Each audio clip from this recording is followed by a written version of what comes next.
No one has a clue. Carolyn's been great fighting about it. They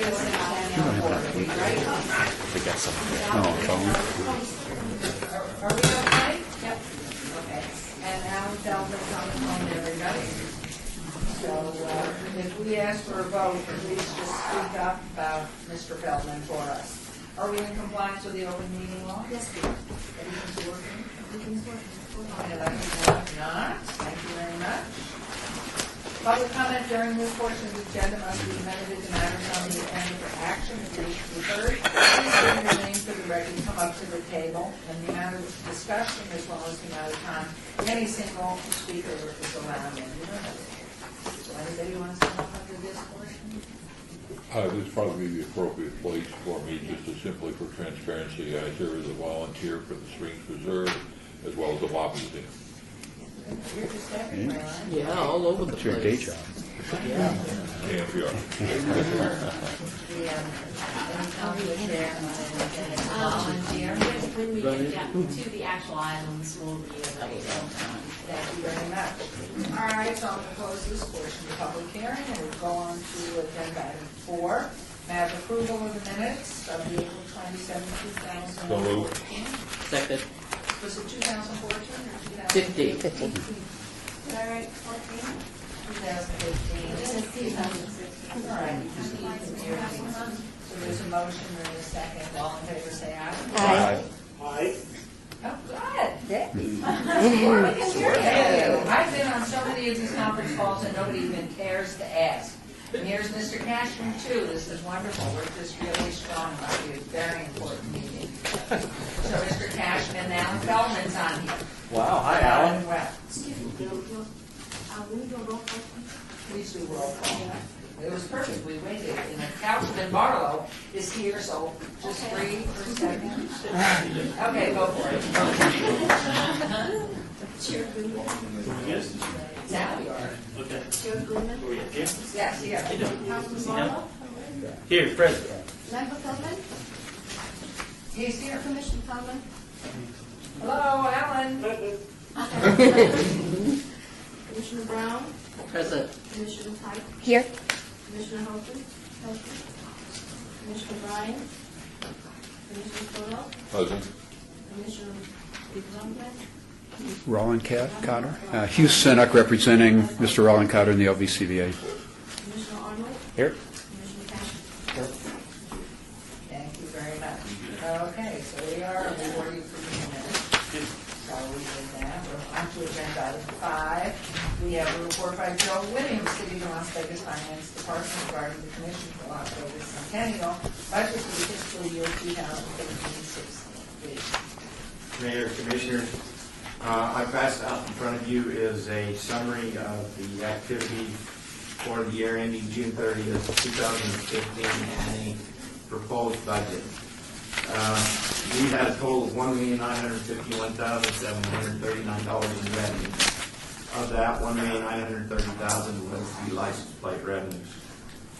We had expenditures for the year of $1,159,000 to have a excess revenues carried forward of $792,313 with a beginning fund balance of $1.8 million to leave us with a ending fund balance of $2.6 million. Of that $2.6 million, we have committed $1,792,000 as of the end of the year, which left us $817,000 of uncommitted funding. And so that will roll over into this budget. Correct. It'll roll over to the next year. And we were up 100,000 on the license fund? Well, we budgeted $1.7 million and we come in at 1.9, which averages about $482,000 a quarter, which is real well. And I just got for the next quarter, which will be in the fiscal 16 year, and it come in at $530,000. So it's amazing what the license plates do.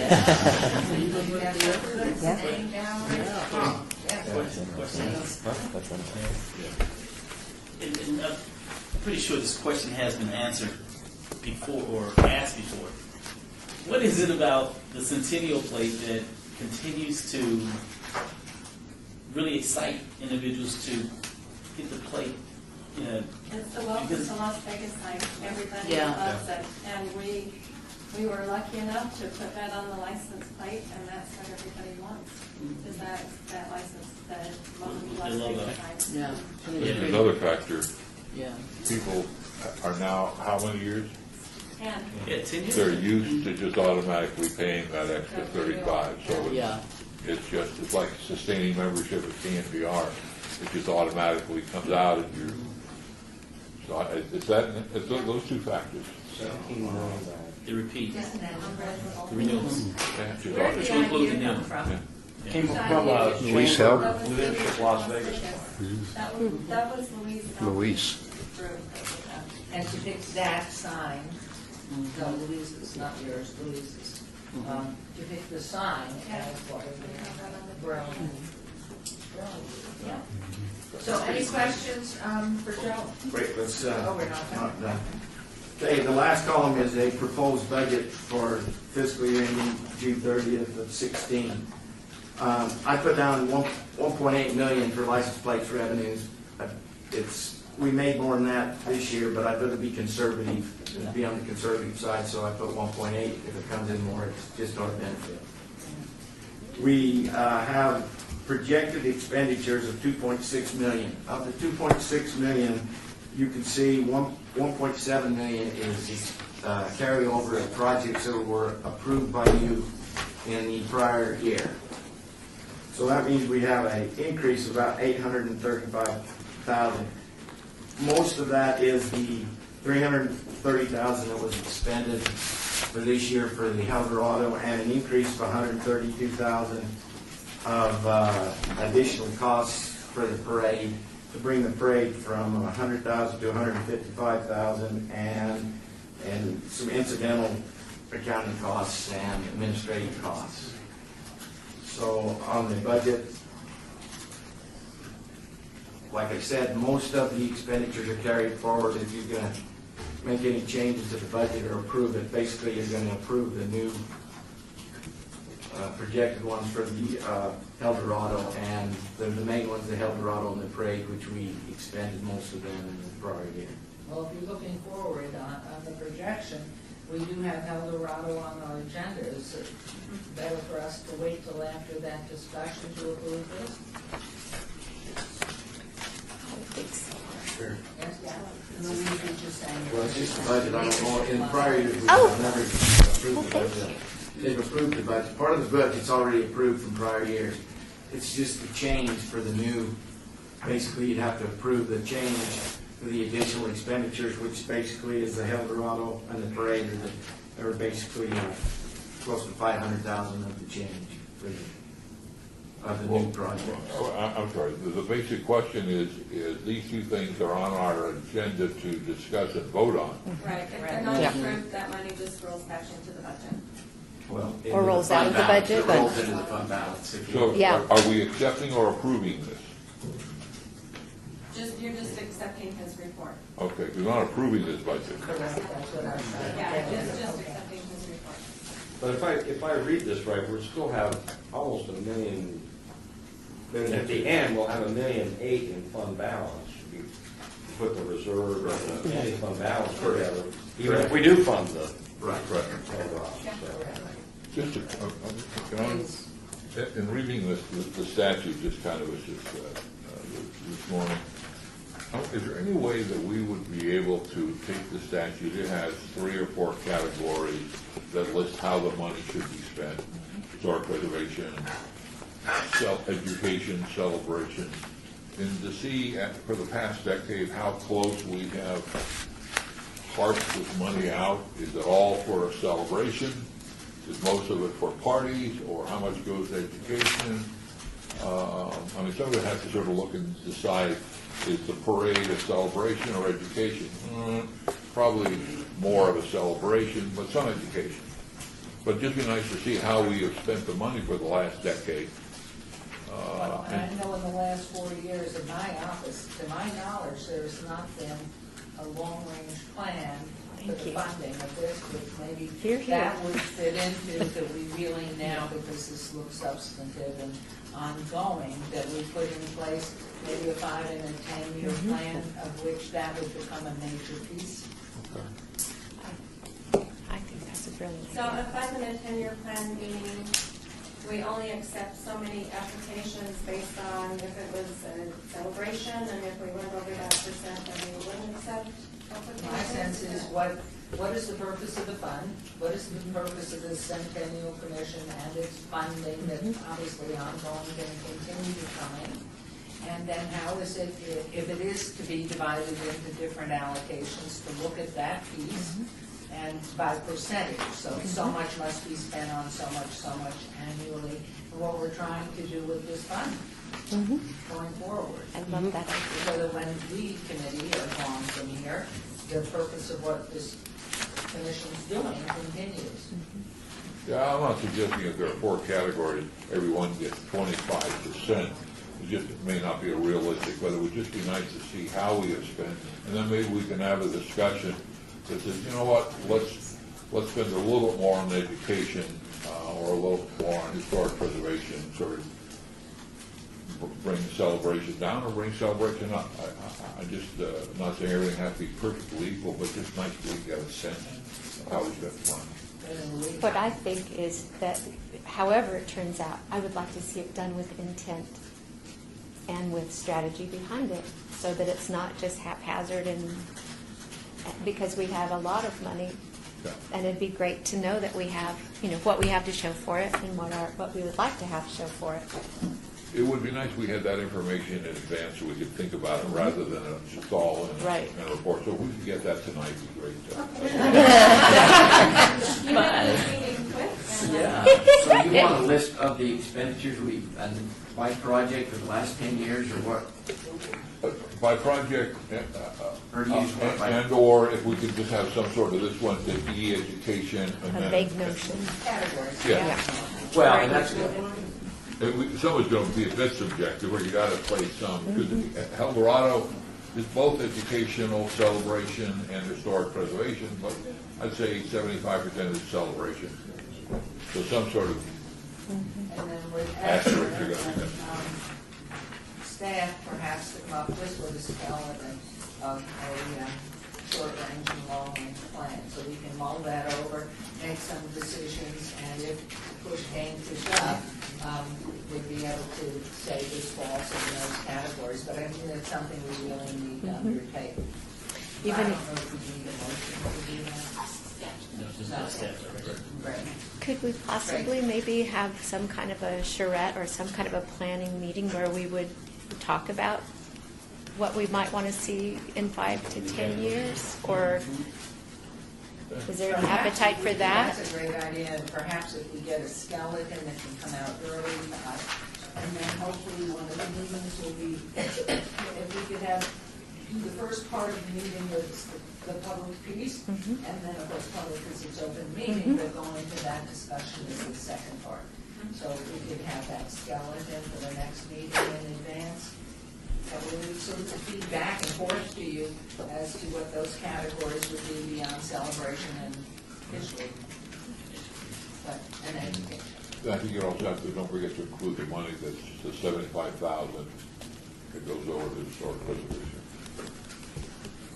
Yeah, and then, obviously there's so many pieces, because we've looked at projects, the one that was the hotel next door, and what that amounts to when it moves to the Springs Preserve, and what category that would be, physical preservation or something. Thank you. Friday would be good. Okay, so, do we need to vote just on second? This is just no action. Okay, thank you very much. Then item 6, and we have a space and a microphone for the West to come up, Executive Director of Las Vegas Eldorado, to give us an update overview, and you may want to come over here, over here. I'm sorry if you don't know over here. And you're welcome to take one of these chairs.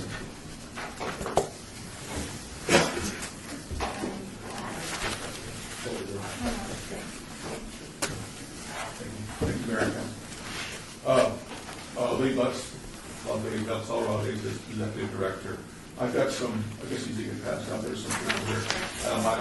there's only about 7 in there, but it kind of had a breakdown of the rodeo this year.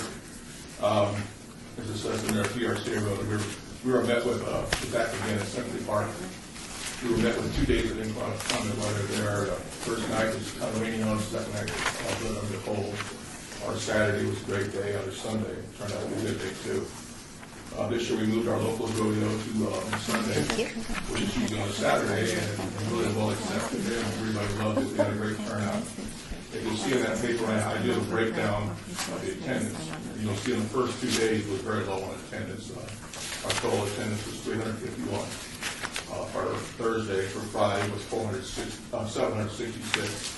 Saturday we picked up with the better weather coming on, was 1,218, and then Sunday for locals it was 772. We've never had a locals rodeo or an afternoon rodeo like that. That kind of attendance. So I can see that building up in the future. We did partner with 40 charity partners this year. We're in the process of distributing that money back to them right as we speak right now. And who were they? They were Boys and Girls Club, Animal Foundation, Project 150, and Shade Tree. How much did they get? Our added expenses this year that we normally don't have was, I didn't expect it this year, was our dirt expense, $8,000 with dirt testing. But thanks to the mayor, she helped me out with this. I'm making a couple phone calls, and we got our dirt in the arena. We were putting dirt in the arena Monday morning for Thursday rodeo. So I do thank you, Mayor, for taking care of that for me. It's been a contract we're great to have on that. You're most welcome. 2 questions. How much was distributed? Was it distributed equally to each of those nonprofits? No, we took a percentage out for the percentage of the attendance that night. They range anywhere from $2,000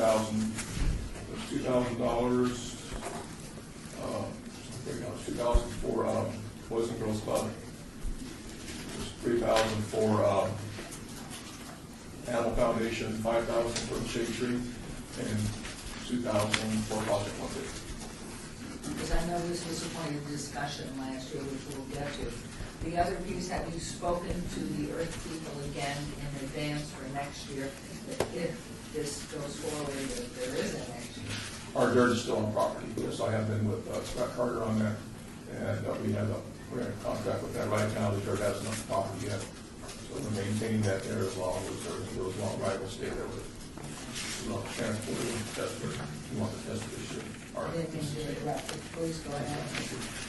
So with our added expenses this year, we don't usually pay the city permits for the vendors and the exhibitors and alcohol. We should pay $16 on that. And then we had a new one this year. Southern Nevada Health District put out a medical plan we had to have on site this year. So along with our ambulance, we had to have for the rodeo itself. We had to have medical roaming with the sole facility this year.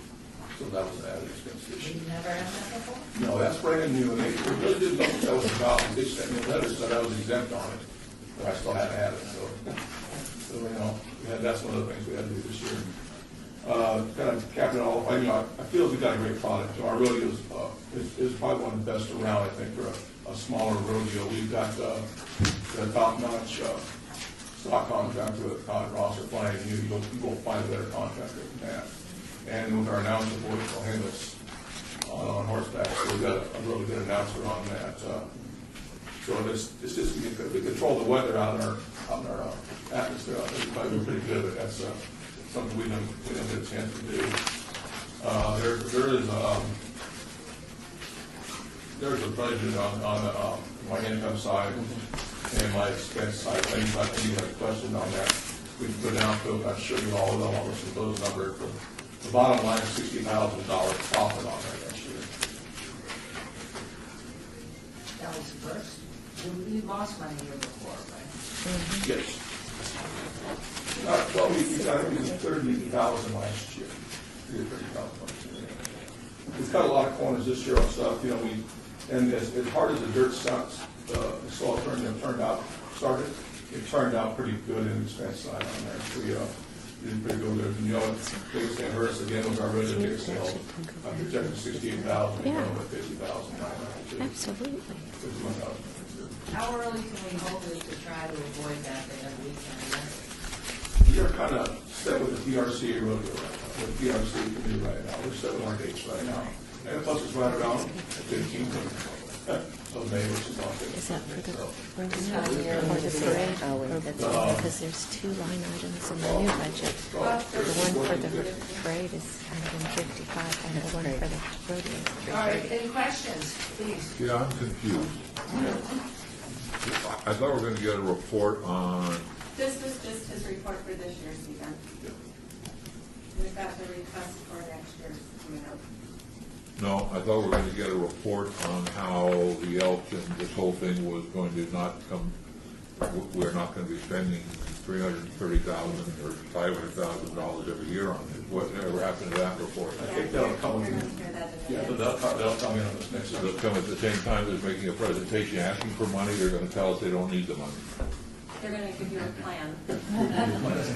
We had talked originally about a 5-year plan, and this is part of our 5-year plan. All right, 739 on the income, it says, we were expecting $16,000 for dirt on income. Right. I don't know what that means. And the income of 16,000, that was going to be a donation to the church. Okay, so some of these things are not actual money, they're Right, they're actually donations. donations. And so instead of 16, we got, 25. That's just estimated out what that dirt was going to rust, but we had that hauled in there about 12 to 15,000 tons of thing in there. as far as the security and the marshals, which is certainly an important expense, how many people do we generally have helping us out, or we're paying? We're actual paid employees that we're doing. For the marshals, security. For the marshals, We hire a security firm or the? no, I just get with Barney on there, and we set it all up, and he brings out the vendors to fill the thing there. When I go on site Wednesday at 4 o'clock, when I start bringing my vendors in, they come on site, and then they're off site Monday morning after the road's over with. So they staff it, how they see fit on that. Does Metro supply us any additional, Just marshals. and the announcer didn't get paid $10,000 if they No, got it's his either trade? trade, he was trade out. What does that mean? I know what trade out means, but what do we trade? He's trading his, being announced out there for 4 days of rodeo. He's, Boyd Fahemus is paying him for that money, so we include that on there. It's probably confusing on there. I think it's confusing, but that's what was done prior to me, so I left it on there. It's something, that can be adjusted down the way too. So we didn't pay him any cash. No, we didn't take him in any cash. He's a $10,000 full day portion of that. Yeah, that would help if we were a donation now, so you know what's real and what isn't. Could you give me a sense of maybe they'll give it to us, but how do you what's his relationship over the last couple of years? Let's just take last year. How did the attendance even? So I thought we had a windy day last year as well. We did the wind really hurt us on our 5th day. We had 5 days rodeo last year. The wind hurt us on our 5th day. I remember we had 160 in attendance sold that day because the wind was so bad we lost a couple tents from that time. So we dealt with wind every day. In fact, evenings we were almost having to stop the motorcycle jumps. Wind was so bad. How does that compare with this year? I mean, are we up or down? Since we had the rain. We're down. We're down this year. Even for the wind from last year? For the one last year, we're down this year, even with the extra day. We're down, like I say, I projected on the ticket income was 68,000, and I got 51 this year. My first 2 days, that Thursday started out cold and ended up raining. So it just, people that live in Vegas long enough should know you carry a jacket with you. A lot of people don't. And a lot of them didn't. I'm sure they didn't come down for that reason. So our total expenses was, everybody, including the money that the Centennial Commission gave you and everything else, was 578. 702. And so 578, just make it 578.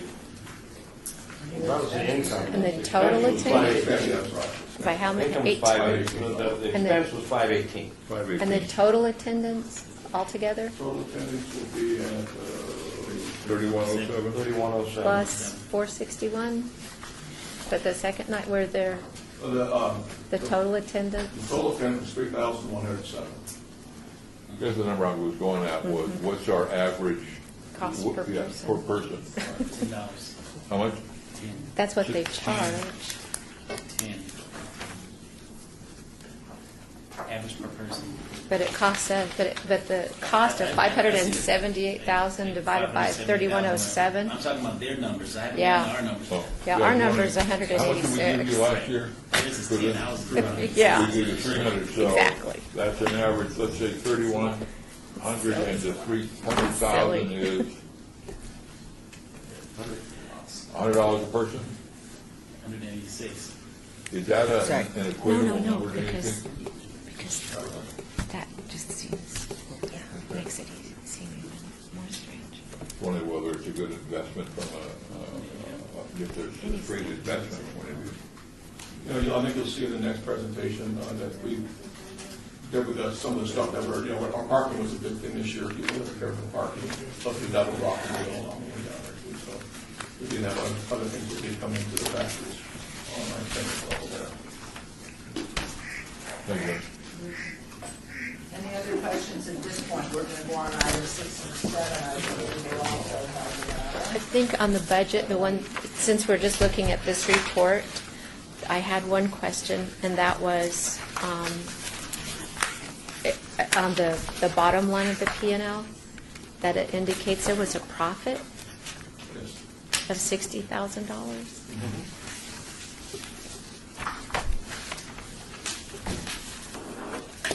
And it was off the back of donations went to the charities, right? We did all the charities. Yes.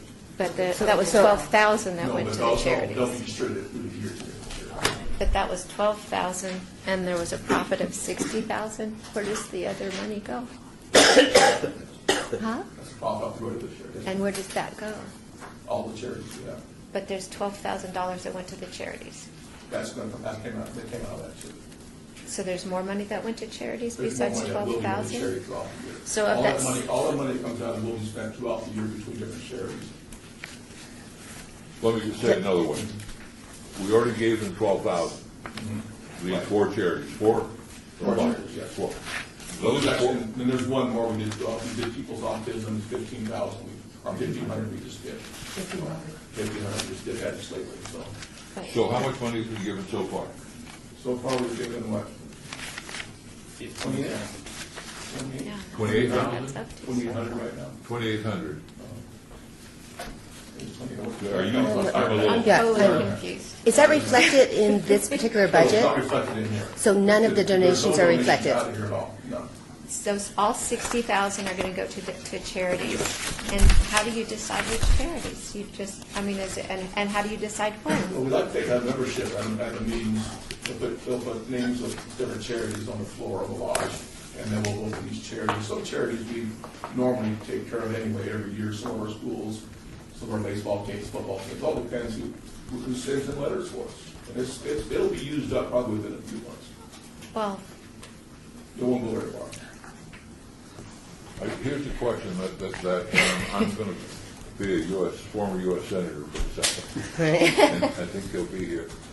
He would say to you, I think, based on past meetings, that rather than give you $300,000, the city should give you $240,000 because we're not in the business of, according to statute, to give money to charity. Right. So the question will be when the next group comes up, out of that $330,000 that's requested, how much of that's going to go to a charity? And it's not really the Elks per se that are giving that money to charity. It's the Centennial Right. Commission. Yeah. So that's where the senator was, and it's certainly more articulate than I He's just was. walking in as we speak. yay. I know, we've done this, it's been, ever since I've been coming in here, that's always been the question, but, Well, but it's 3/5 because they also generate $200,000 in other fashion. From this event? Well, yeah, no, I mean, I think the point Bob's making is right, except if the total budget's 500, and I'm just using round numbers. Right. And we give them 300 of that, they get 200 from someplace else, so some of that money for charity comes from them as well. Yeah, maybe it was the 3/5, 60,000, yeah. 3/5 of the 60,000, if you will. Well, we, through our sponsors, our sponsors, we generate there. And ticket sales. Right.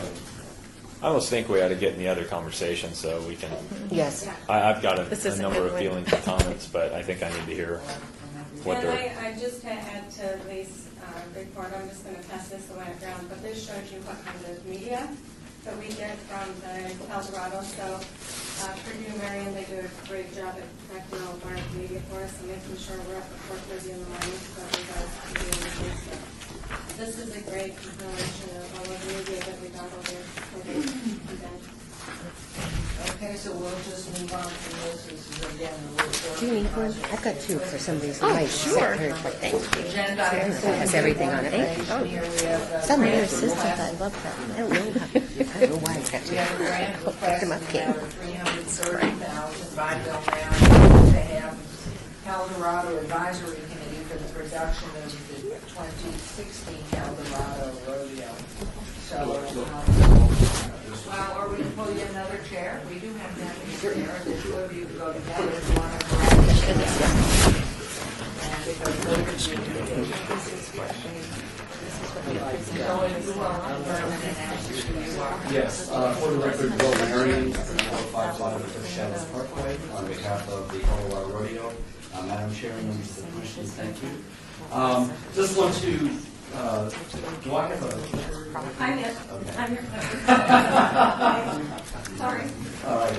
Just as a sort of a recap, that El Dorado was established in 1931. It was established as a way of trying to lure dam workers who, when the dam was completed, would be moving and give a sense of community and community pride to let them know that there is a great community in Southern Nevada. So it established community pride. But it did not take long before the El Dorado Rodeo Parade and all became a tourist attraction as well. So people would come here because it was a major celebration in the area, and it really identified the community as being more than just a place where there were gambling halls. There were also people and celebration and other things. So it became a tourism draw. That stimulated economic growth because people saw the value of being in Southern Nevada. I think it spurred investment, and it fostered cultural awareness. Over the years, if we can go to the next slide, it really focused on the celebration of Las Vegas's Western heritage. And as Las Vegas has become more and more cosmopolitan, I think that it's important for us to now reflect on what our past was, where we came from. Because when you tell that story, people quite frankly are amazed at how Las Vegas and Southern Nevada has grown, and various transitions from a frontier railroad town, to a cowboy town, to a mob town, and now to a real cosmopolitan world-class city. So this gives us an opportunity to talk about that past. And if you look at the media materials that are being passed around, that's really what happens, is that the news and the press, they're all focused on that this is part of that celebrated treasure of our past. It's almost like if you're in Boston, you celebrate the Revolutionary War. Here we celebrate El Dorado. It is a We cherished agree with the Revolutionary War. We want to make sure you don't think that we were loyalists to the crown. We were all for the patriots laws. Excuse me, Your Honor. So it's a cherished tradition for longtime Nevadans. It's also a way of building a sense of community with people who have just moved here. It's a way of letting those that have come in create their own sense of community pride, and it brings all of the residents of the valley together. So, next slide. What is the future of El Dorado Rodeo? Our goal is really to turn El Dorado into a self-sustaining event. What have been the problems associated with that? One is not having a permanent home. One is not having good access to get to it. So how do we do that? How do we create a sense of permanence in a milieu where we've had no permanence at all? We've had to fight for where this rodeo would even be located. So we have two alternatives. The first one is we have the opportunity to stay at Symphony Park for one more year. We cannot go beyond that. Okay, so we could go to Symphony Park, but we're still going to be faced with the same dilemma. Where do we go to create a permanent home? Well, we have an opportunity that's just kind of been handed to us, and that is the Professional Bull Riders Association does a cowboy spring break. They want to do it in Las Vegas. They want that to be a permanent event every year. Through Las Vegas events, they have come to the El Dorado Rodeo team and said, we would like to partner with you.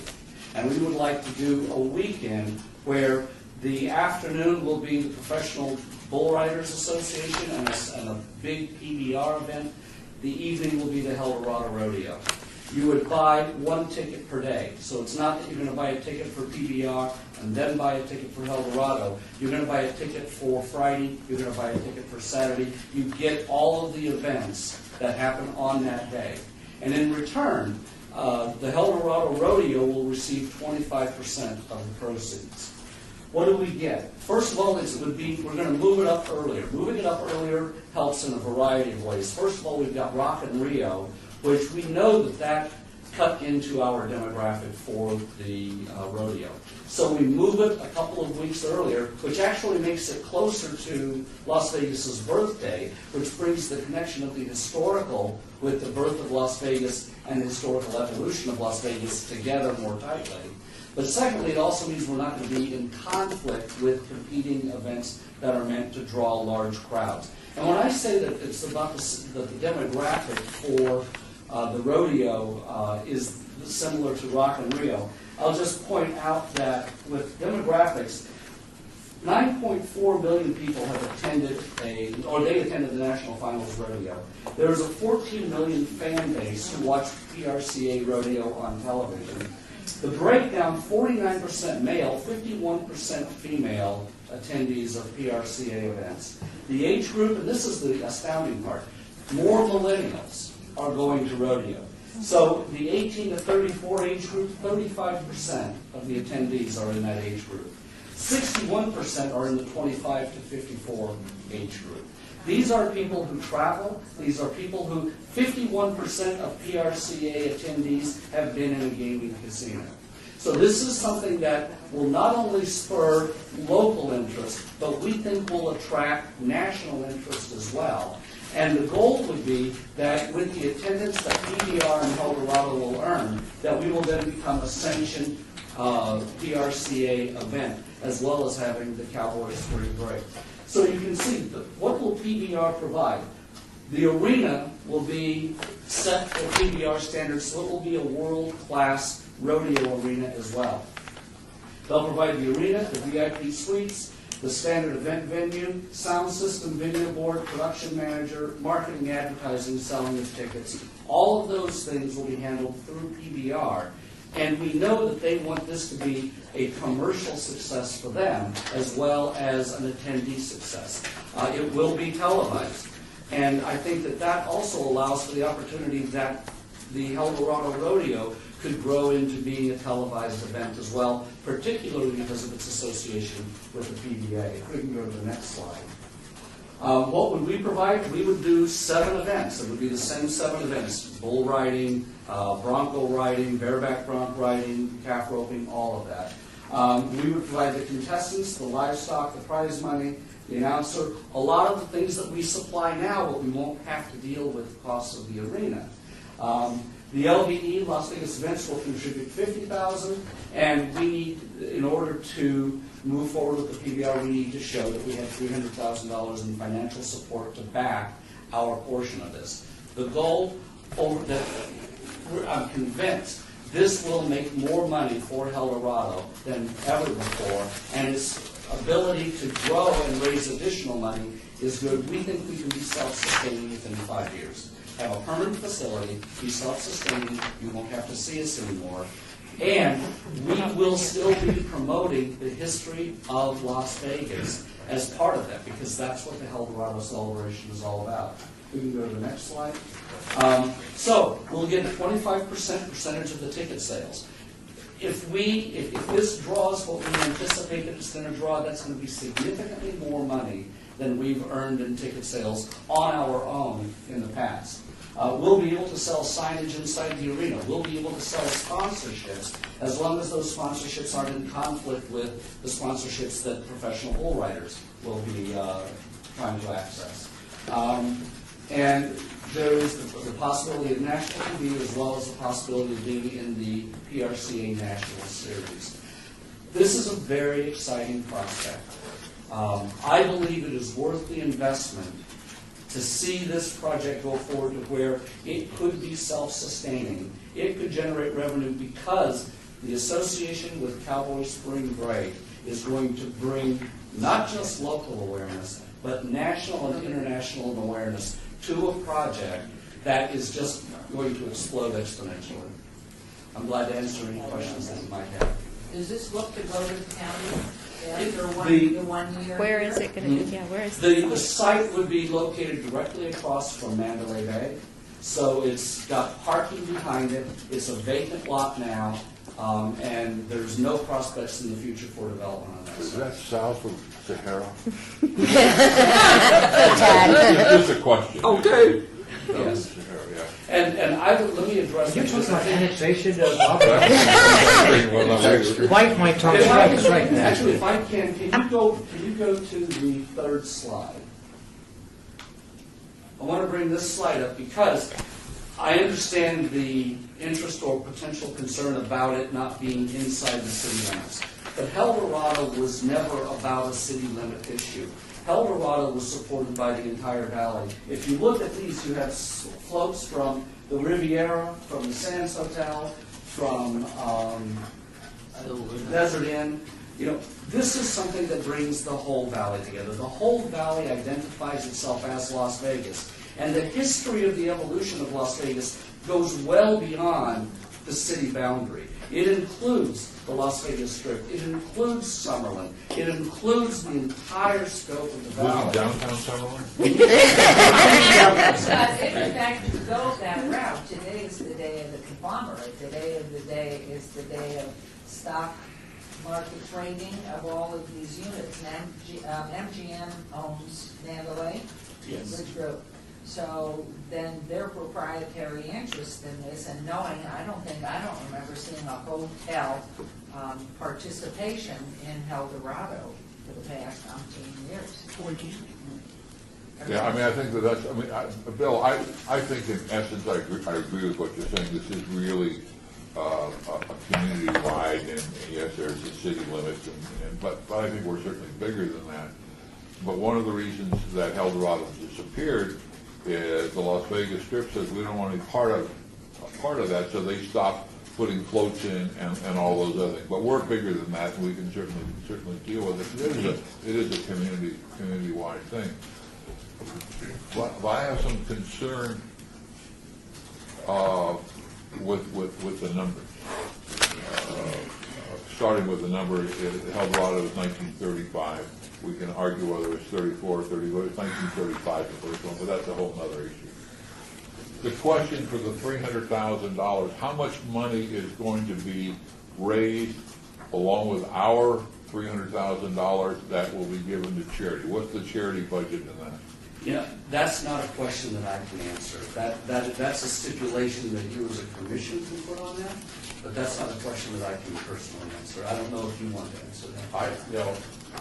Each year the money's changed, so I can't, it'd be hard to answer whether, if it goes off, great, we're gonna have a whole lot of money. If it goes off, I don't think we're gonna have any money, so, there's just, you don't know a number. Well, I'll wrap the part up. It would be that that's not what our statute says that we're to do. And so if we were to reduce 3/5 or whatever the number is, that I think something needs to be worked out this time, because I'm not going to wait 5 years to deal with this issue again. And why do we need 5? That's another $1.5 million we're going to invest in this.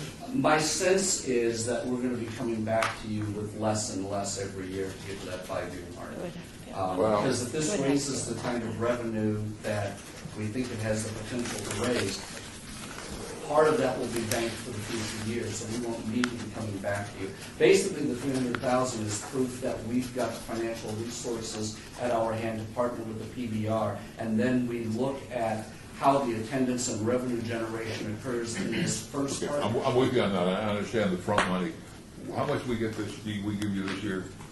$330. You're asking for $30,000 less. And you're saying that you're going to, this time with this deal, we're going to make a substantial amount of money more than we did this time. We anticipate that we make some. How much more? I don't know the performance on that, I'm sorry. And if we- Well, and there is a budget in here, but this budget is not this project. No. Right. It's not, this is- I mean, there's a couple $100,000 in savings that I went through in this budget that they're not going to have given this particular arrangement. Right. So, I mean, that's a good thing. I don't know what the PRCA, or not the PRCA, the Bull Riders, PBR anticipates their ticket sales number to be, or that 25% revenue share number to be. But I know right now, I mean, if you got a $500,000 budget and you take a couple $100,000 out of it because you're not paying for dirt, you're not paying for bleachers, you're not paying for a sound system, you're not paying for that, your money ahead, just getting started. Right. I think that there's a good opportunity in my mind here to. And the problem is we've always had to build a rodeo arena. I mean, and that's a very costly, expensive thing to do. And a partnership like this, potentially, if it works, solves the problem. To me. And if you only announce yourself for the record, please. My name is Bo Gardner, representing Las Vegas Events. We've been working forward with this project for a while with not only the MGM property, but also with the PBR. And they're at a point of when they gave us this original presentation, which is what Mr. Marion just showed, they are also working up a performer on their end. So they are making some decisions on their part as a partner, they being MGM and the PBR. So they have last year was a 5-day event, and this year they're proposing a 3-day event. So they had some bad days also with the weather and with other uncontrollable circumstances, but they also had some good days. So they feel that if they allowed the PBR and the Eldorado to exist for Friday and Saturday together, and then the final Sunday would just be Eldorado. So it'll be 3 days of rodeo and 2 days of the PBR, and they're also providing live entertainment. So this lot is the new festival lot that MGM uses for other events such as Route 91, this event, and some other events. So this lot by locals and by tourists has been activated in the past. Yes, sir. I was just going to ask a question of I didn't mean to interrupt you, please. No, go ahead. Yeah. Well, I've got several questions. Bill, I thought it was a first-rate presentation. I frankly agree with Tim that there's first rate. Oh, I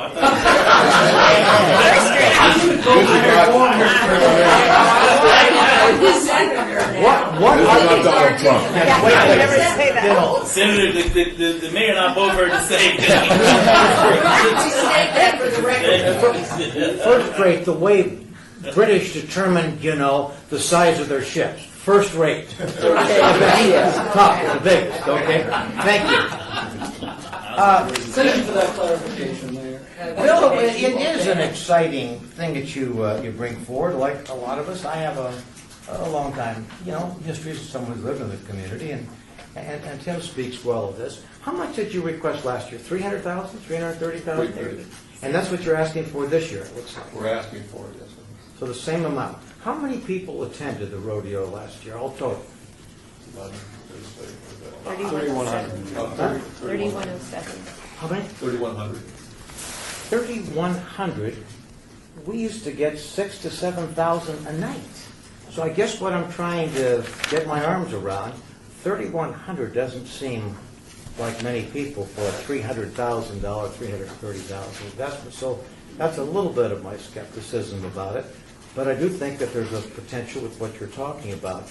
Now, the deal with Mandalay, with MGM, how firm is that? Is that just a concept they're talking about, or are they really inking a deal with PBR? Give me some sense in terms of maybe motion. Yeah. So the deal with the PBR and the MGM properties is they have to do a spring event through the Las Vegas LVCBA agreement with the PBR. They have to produce a finals here in Las Vegas, and they also have to produce a spring event.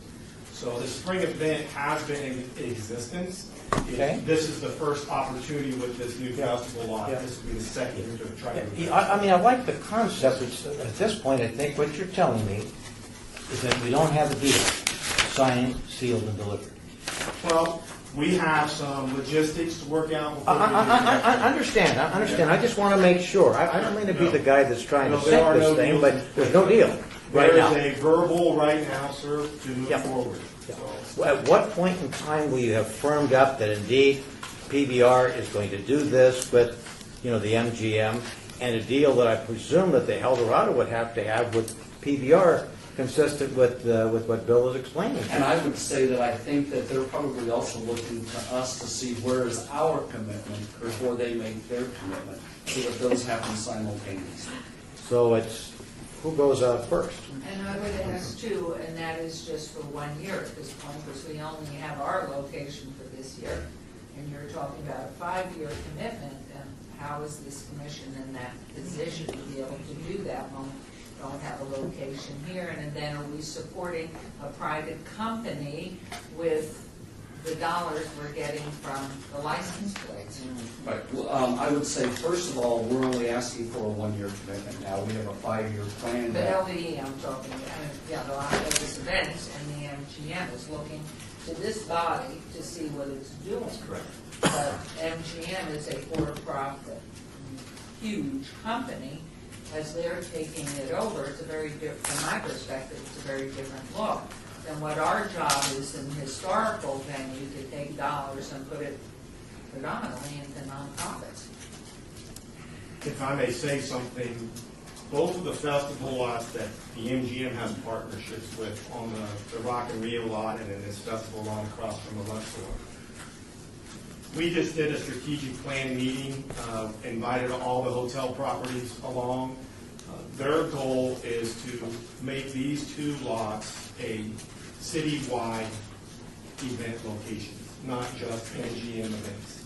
So they have invited and opened the door for all to participate, and feel that for us to secure events for those lots, it would take all hotel properties to be involved. So even though this is taking place on an MGM property, our friends at Boyd Gaming, who have been supporting this Eldorado event in the past, will have the exposure and everything that they have had in the past in this location. So it's not an exclusive deal with MGM other than their contract they have with the PBR. And I don't, sorry, if I might just, since you're on the location, would there be any possibility they might look more favorably to the Sahara location and the Rock and Rio location, which just sits on the border of the city, which is more easily accessible to everybody, especially since it's always been held in the downtown area? Is there any? I don't know what the issues would be with that there, but it's definitely something that can be addressed.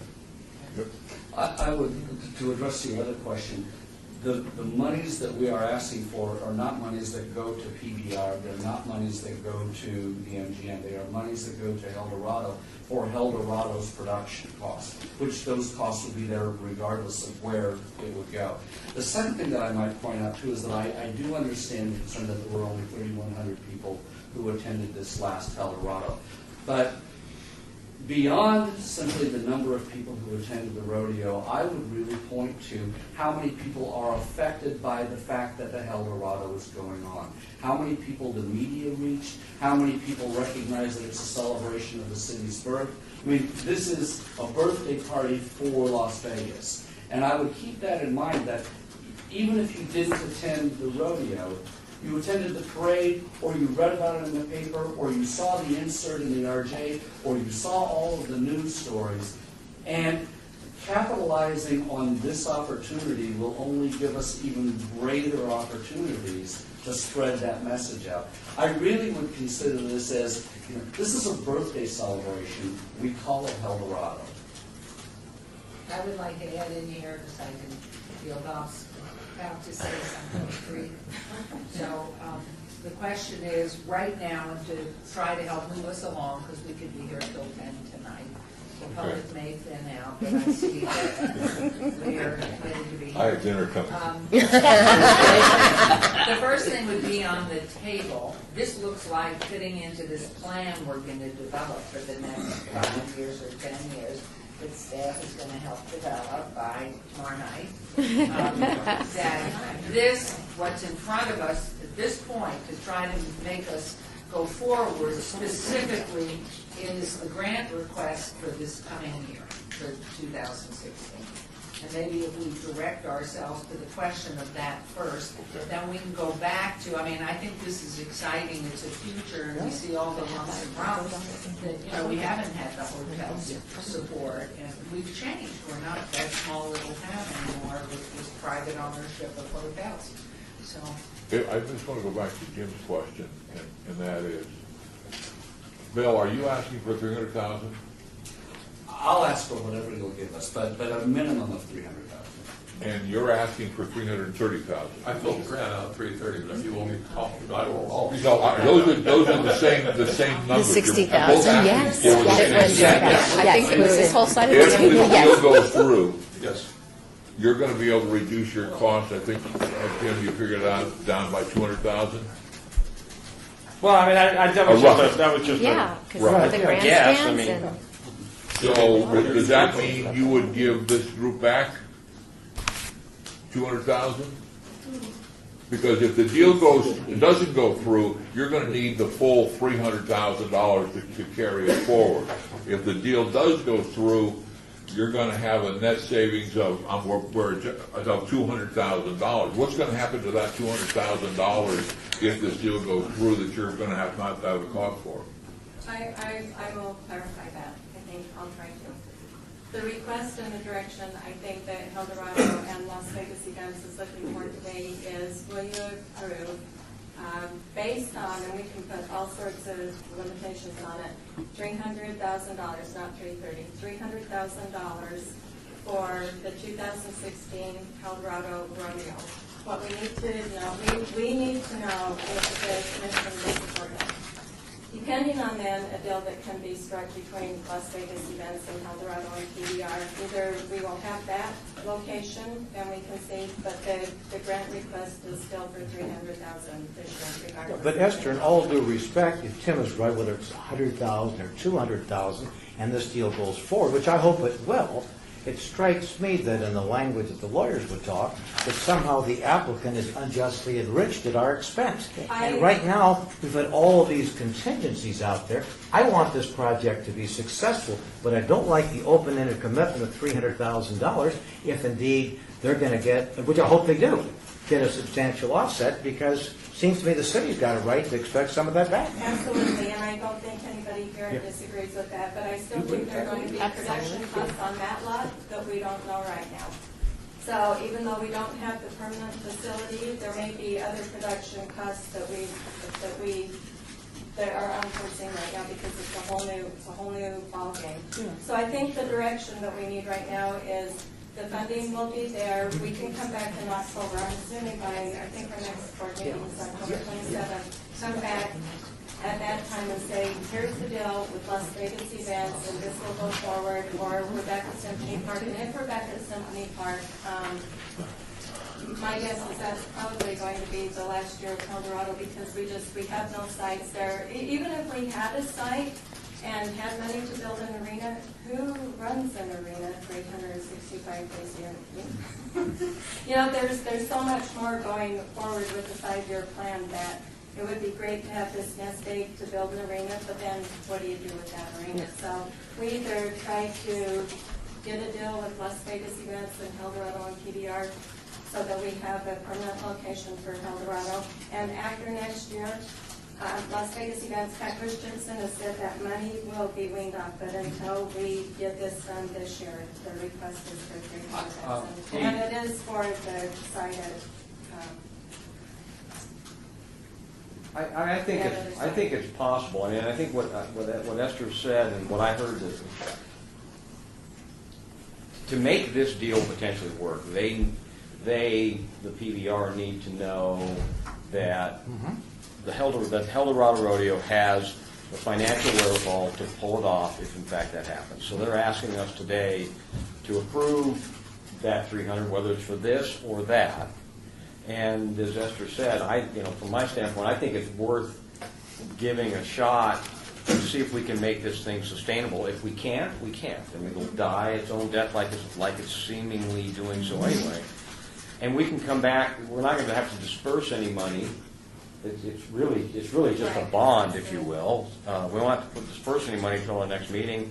We can get an update. We need a different budget. So we're making a decision once again to put $300,000 in the El Dorado Rodeo, but with the potential of something that might be sustainable and might be really good. A couple thoughts. Going back to, for a second, the second year, the festival lot. Can we even support something outside of the city limits based on the charter associated with the church?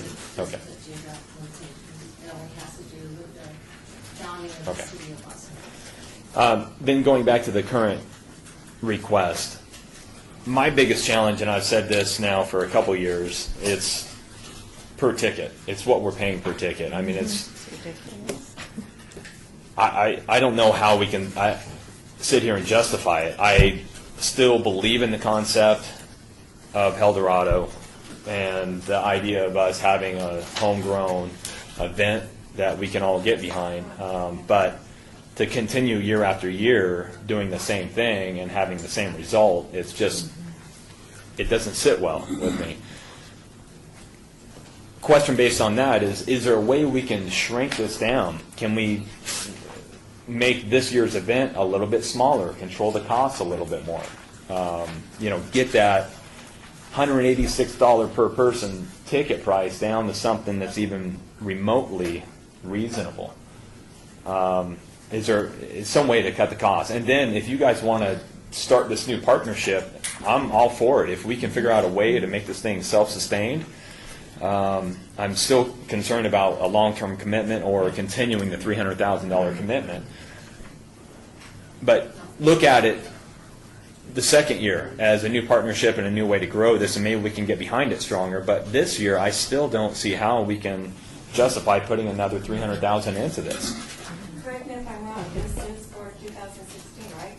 So this is no more Smith, or Symphony Park. This is next year, May Oh, it is. 2016. Oh, I was still under the impression that Unless we're they didn't get Symphony there, Park. unless that deal doesn't go Unless there through. is no deal with that. Because you said we have Because one more that- year at Symphony Park. Did I not hear that? You did. You did hear Okay. that. That's if we want to do it. My misunderstanding. I apologize. And my understanding is Okay. that this was for this coming Right. year at Centennial Park. And we're talking 17 for your deal. Dialogue. Okay. No, 2016 would be, we're talking about Wow. 2016. It would be either Symphony Park or the Festival Event Center, the PBR.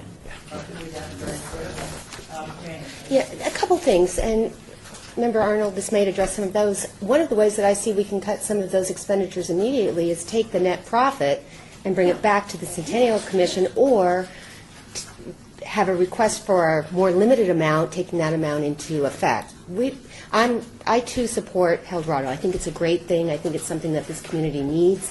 However, we've been talking about this for several years now with the concern of this funding source going towards ultimately charity in many cases, and whatever percentage that ends up being. And I believe I voted against it last year, and I really do have some issues with continuing on that path unless our charter's changed. And unless, as we go about and explore that, it does not seem like that is what we were asked to do. So, Shane, can I Yep, make a comment? please. Because I had run out for a minute, so I don't know if somebody addressed this while I was done, but in our agreement with the Elks, the costs, the money that we give are strictly for production costs. I get receipts from me, so everything. Understood. And I know it's just. I mean, it's this right. budget, but our money, if you look at our books, and if we were ever audited to see what the Centennial Commission provided, it is strictly production costs. Like Tim said, they raise other money, and they do the golf tournament and the art show and some of those, so that money can go to the charities, but when you get down to the nuts and bolts, our agreement with the Elks is strictly those production costs. And I understand that, and I think that's, are we meeting the letter of the law? Probably. Are we meeting the intent of what this charter was? And I guess that's my bigger concern is, what was the intent, as Bob talked about, and are we meeting it? Yes, I agree, we're probably within our legal realm, but is this the direction we want to go? And I think the question was asked several meetings ago, how much have we spent cumulatively on funding El Dorado? Did we have a number for that? Well, we basically 300,000. I think the first year it was 100,000, and then as we found the site and we had to bring in dirt, it went up to 300,000. And over the course I of, want to say since 2009, it was 1.3 million.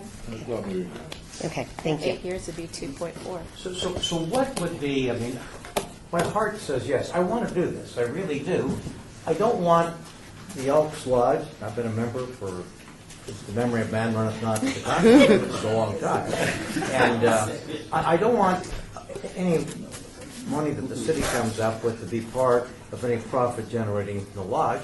And I don't want any of the money that's generated for the Elks, good people and good causes, to in effect use any city money to take care of, worthwhile charities. That's not our role. So if the decision of the commission is to go forward, are you prepared to live with conditions like that? In other words, I don't want to get $300,000 without any strings attached. That's where I'm coming from. Yeah.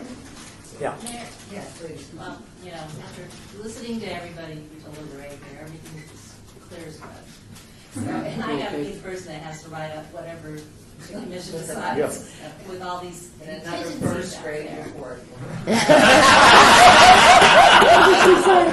You're going to get a promotion. Second grade. I'll take a second grade report. But it sounds like there's too many options, too many alternatives, too many pending things that we have to see what happens with PBR and Vandalay Day. I'm just going to make a suggestion at this point in time because I think it will coincide with the staff report that Esther has to finish tonight for the 5-year plan. Which comes back in October, and we'll also have a better sense of what's going on with the new location and it sounds like you need something, El Dorado needs something to show that the commission's going to give the support. And I would just suggest that at this point in time, we can perhaps enter into a memorandum of understanding, being non-binding expression of the Centennial Commission's intent. That's all it is. It's an understanding, memorandum of understanding, to come back to in October, where hopefully everything gets finalized. Location, numbers, all the conditions. But with the $300,000 would have to be part of that MOU in order for them to. Exactly. Yeah. But we're not legally obligated if in the intervening, the numbers change and we can support the project for hypothetically 200 or 150. To me, I agree with that. Yeah. I'd say the 12,000 has to be. That we are expressing our support, but we're not going to finalize it until we come back in October. She'll have her 5-year plan. They'll have a 5-year plan. And if the MGM or the group went away from LDD, aside from the entity, you can go forward on this site with this commitment. Is that what we're basically saying? I'm not sure how that will play out, because if it is a memorandum of understanding that doesn't have teeth to it, the PBR is going to need to wait until it has teeth. So, What, are you saying that if we don't give them the $300,000, they're going to go away? I'm just. What got to do with bring event? Can I make a point to that? I don't think there, as long as it's down at where it was last year, that I would not have a problem of voting with teeth in it, assuming we handle all the other issues here for next year on Centennial Park with the 300,000, barring any changes that we're going to hear. And then if in fact the BDR is going to come back and want to get in dialogue and we want to move it, then you reopen it and you have to rescind everything and start again to hear if we want to go that direction. I mean, if that was the alternative, I'd prefer that we have the memorandum of understanding. Only because, I think that this is a decision point that if the PBR partnership can work for this year, then we're going to see, it's almost like a test, we're going to see the revenue that it generates. We don't want you want to guarantee that you can move forward next year, all things falling out, at least on Centennial Park, from this body? Well, although I'll sort of address Ryan's comment a moment ago, and that is, how do you reduce the cost per person? The only way to reduce the cost per person is economy of scale. You've got to get attendance up. So you can't scale the project back and expect attendance to go up. So we're talking about a partnership where we think that this adds such incredible value that attendance skyrockets, and then your economy of scale of how much per person or how much per attendee this cost is going to be very different than what this last year was. A couple last comments.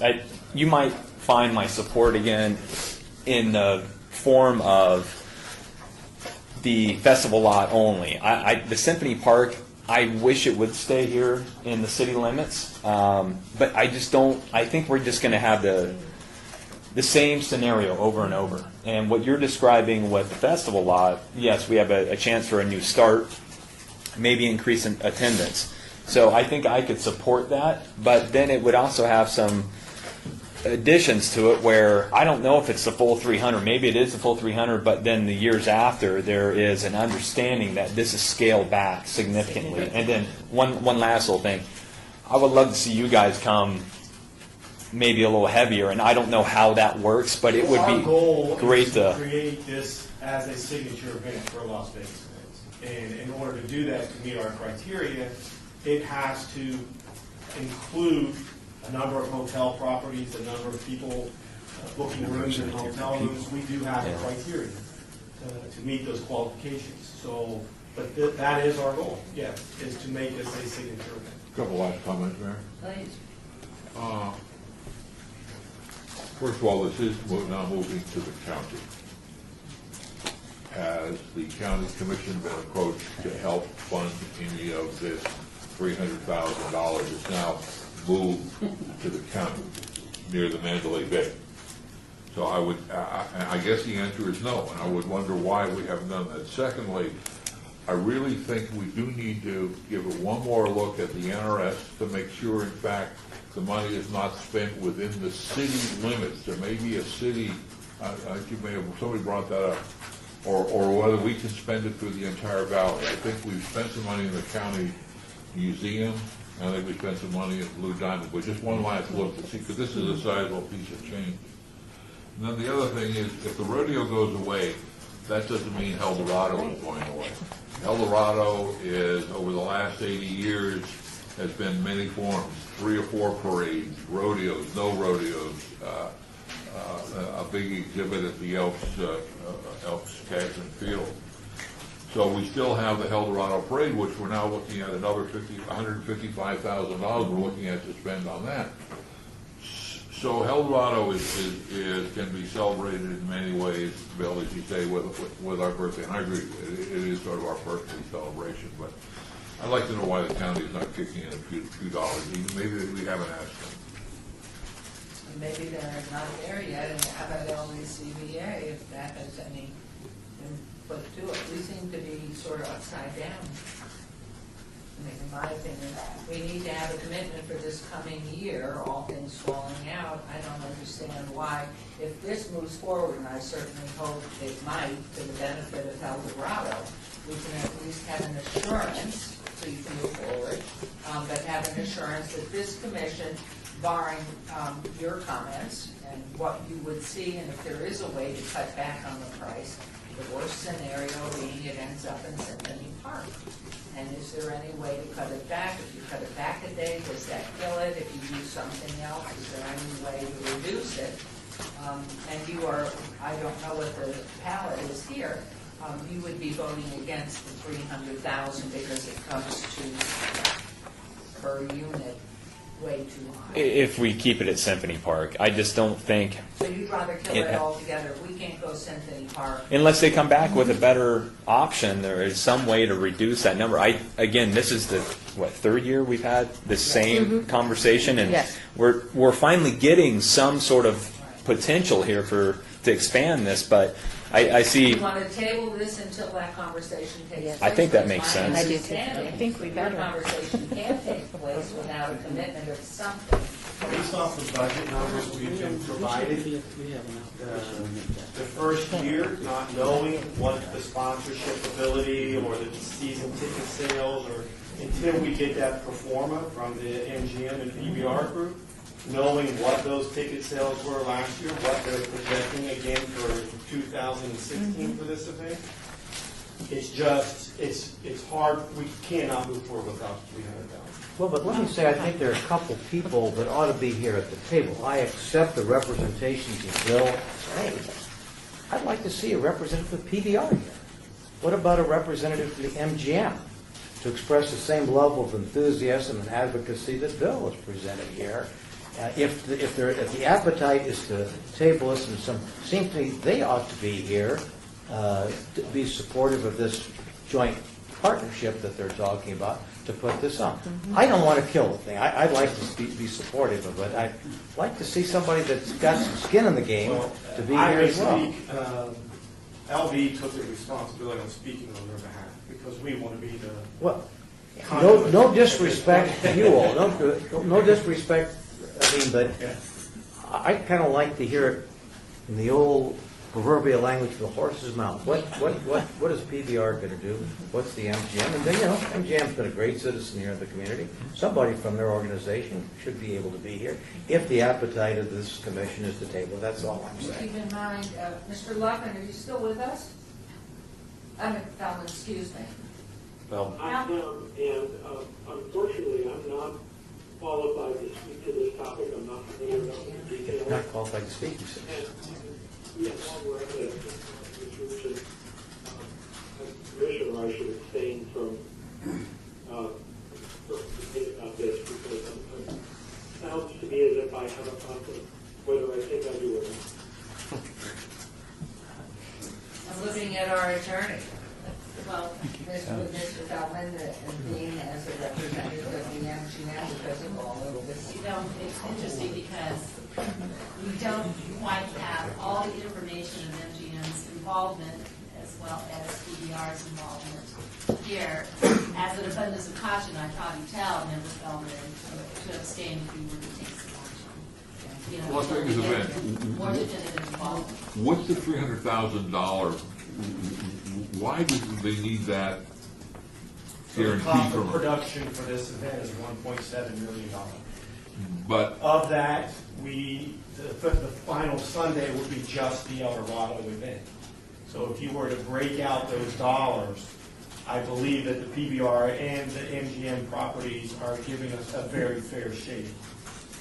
Louise, you wanted to. Yes, I wanted to say that if the $300,000 is so critical, I think it might be something you all should rethink about giving out the rest of that profit money that you haven't given away to charity yet.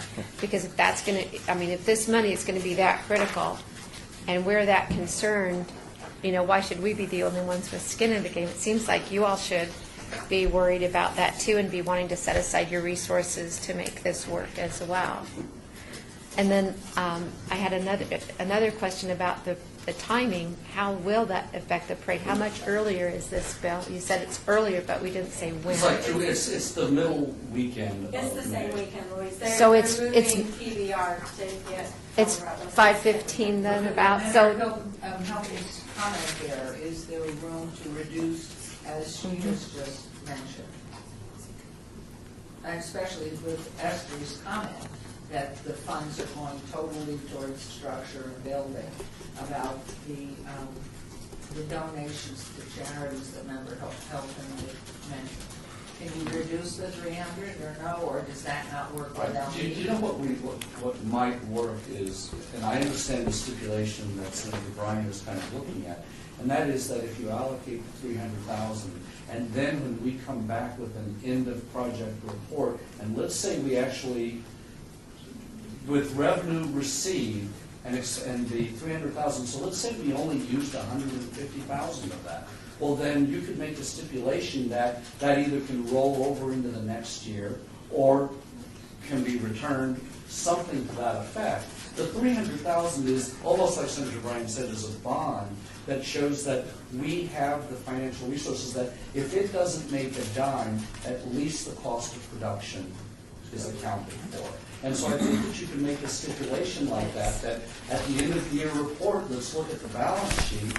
And if we did save substantial revenue where we didn't actually use the whole $300,000, that there's either a rollover possibility or a turnover possibility. I'm just worried that time, a project fills the space allotted to it. So if we're gonna give $300,000 somehow, I just think we're gonna spend $300,000. Yeah, it's not gonna. Please go ahead and I think my concern is basically the same as Commissioner Arnold's. It seems that we're really not drawing enough people to protect our investment. We're investing an awful lot of money, but over the years we haven't managed to attract a sufficient amount of people to protect the money that we're investing. And for whatever reason that continues to exist, I think that's an area that we need to look at, because if we were to attract more people, then, there's got to be a reason we're not attracting the number of people that we need to protect the money that we're investing. Thank you, Councilman. Thank you, Mayor, Madam Chair. This is more so to Esther. There was a question that came up earlier in regards to the committee having concerns of what we've allocated in the past, and that there was a meeting to take place, or a subcommittee meeting, to talk about the evaluation of whether or not we're going to continue to move forward, and if so, at what capacity. And so, when did you state, or did you state, that was going to take place? Because I believe that we have an opportunity and enough time to go through all of the evaluation. Because what I would like to actually see, as far as over the course of being that we've funded the El Dorado now for Since 2009 is the rodeo.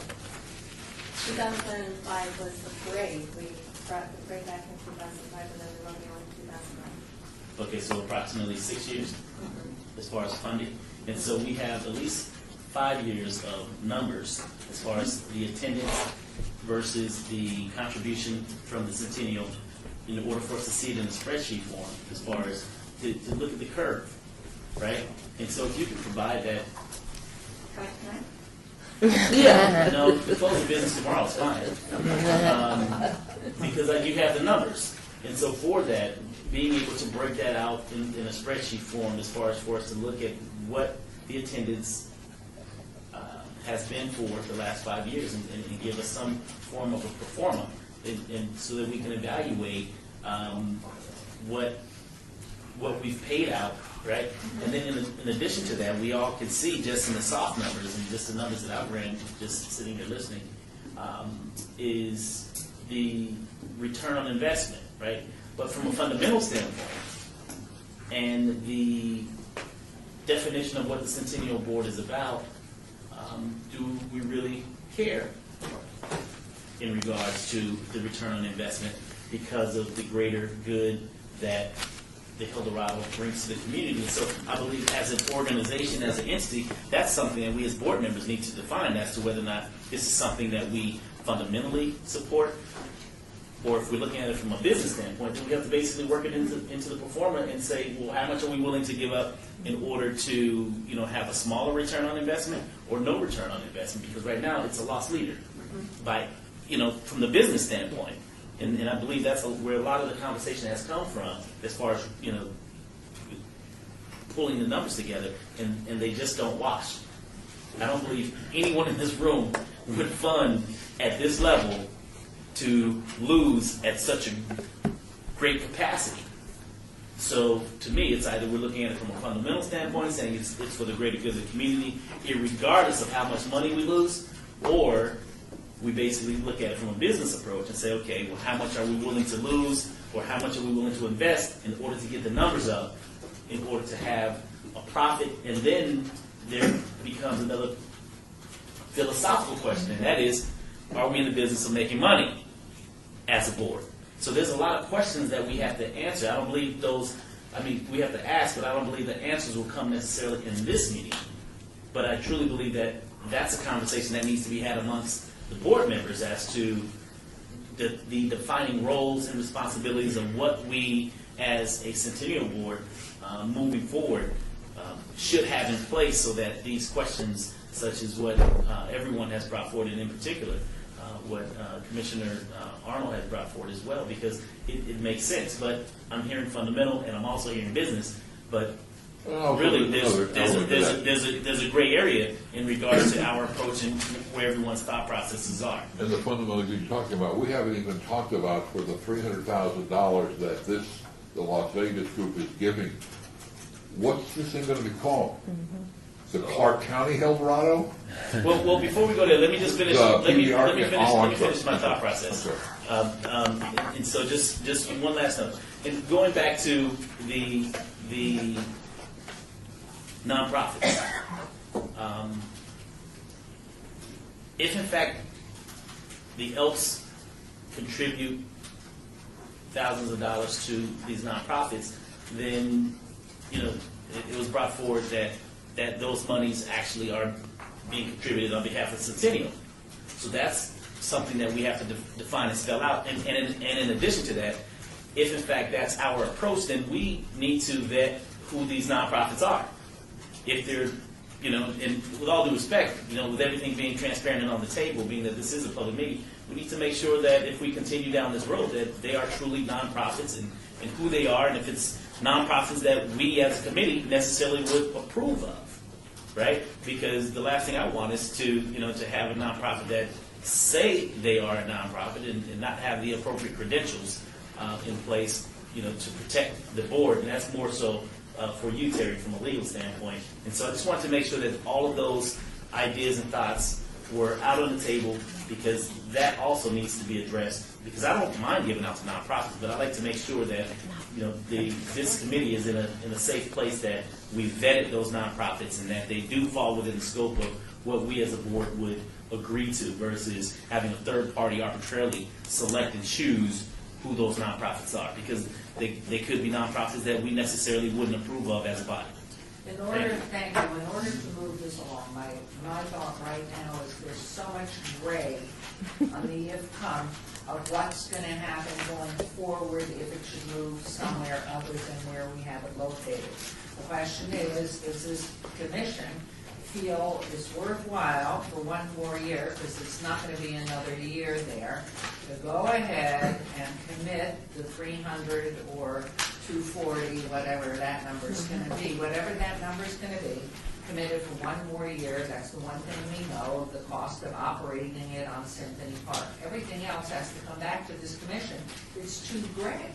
We are in a position. So if at the point, if I just may finish this, Member Arnold, if in fact we want to continue Eldorado and PBR for one more year at a certain amount, be it 225 or 240 or 300, that to me is the issue on the table. Everything else can come back here and change, but there is nothing but a gray morass of something out there that we have no control over. We don't know what it is. We don't know if the county commission's involved with it. We don't know what MGM is ever. They may not be able to get all the hotels, so it could die.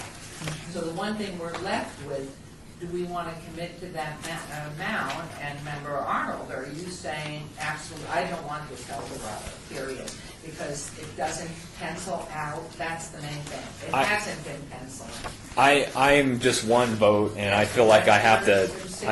At some point, I need to take a position, and that's how I feel. I think if we can somehow make this work, then we need to look at it. And my last suggestion here is, obviously this is a very big item for us to discuss and try to figure out.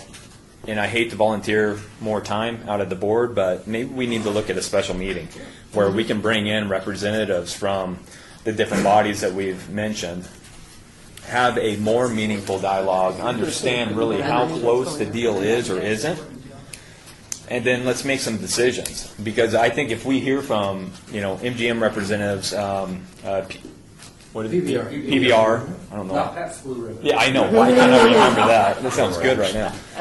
But get representatives from both those bodies, and let's have a more meaningful dialogue with the answers. Excellent concept, and what would be the deadline, forget everything else that's on the table, for it to go forward in Symphony Park? When do you have to have a decision We need to as know. to the dollars? Yeah, if the decision today from the board is to re-secure El Dorado for 2016 at Centennial Park, we need the approval today. Well, how can we do that if there's going to be a Why does it have to be motion the day? perhaps? When Well, will at least so they know they've got the money. No, we can't without this discussion. Yeah. When can we have a meeting that does not bind you to failure and not being able to? Yeah, when's the drop dead deadline? I mean, Right, so we can convene this meeting that Member Arnold's talking about. What do you need money for that? Yeah. Oh, sorry, that's the question. no, I'm going to defer that. So I believe, Sorry, I went off on I that. believe the mayor is asking if a decision needs to be made today for Symphony Park. I mean, does that need to be made today? Because the decision here, probably another 30 days at least. So can we get everybody together on Member Arnold? Is there a deadline that if we have a meeting and who cares, we're moving into Labor Day and we're all going to have to be at work all the time. So how about if we move in that timeline of a month from today that we have reconvened and flushed through with LVE and whoever is involved and members of MGM and PBR? Does that work, Bill? I mean, I don't want to kill the project, but I've got a lot of questions. I mean, in reality, I'd like to go back, I like the idea of having a special meeting prior to the October meeting. Fine, So so that's the October 27th is a long ways away. And maybe if there's maybe if you do go to a memorandum of understanding that says this is something you're interested in and want to hear the report, and then you can make a decision once we have all of the players at the table, I think that, that's definitely doable. So give us a date, because then. I mean, if you did it, Member Arnold I can would make just- that motion. To debate it still. See, I could be comfortable with a memorandum of understanding saying that we are ready to commit up to $300,000 to this event. We're ready to do that. So there's a piece of paper that you can take back saying there's a strong intent and we just need a meeting within whatever period of time this is. Because I would suggest you, if we're going to vote today on Symphony Park, it's likely that we're not going to have an El Dorado parade this time around. I'm just seeing some heads around here that are really not ready to go. So when you make that as a motion, that it'll be for 2016 you're talking about? Or- Well, that's, we're talking Yep, about 2016. 2016. No, but in this motion, Member. So what kind of time do you need? In other Well, words- I would say that if we did it like the 23rd or 24th of September, Why not do it earlier? we could do it the 9th or 10th. Because they may not be ready. We can't do They it the may first not week know of yet. Yeah, okay, maybe they don't know, The yeah. PBR Labor Day is is low. the 7th or 8th. Okay. Well, give us a window. Labor Day is the 7th. Give- So, Bo, what do you think about the 9th or 10th? So of course, I would need to approach the progress with the MGM and the PBR on their performance. I know that they started on this based off some new things that have come up, but I don't know how far along they are. But I can inquire, but I'm comfortable with giving them a date and letting them know we need this information by. Well, the only reason I stayed away from the 16th and 17th is because that's council week. Yeah.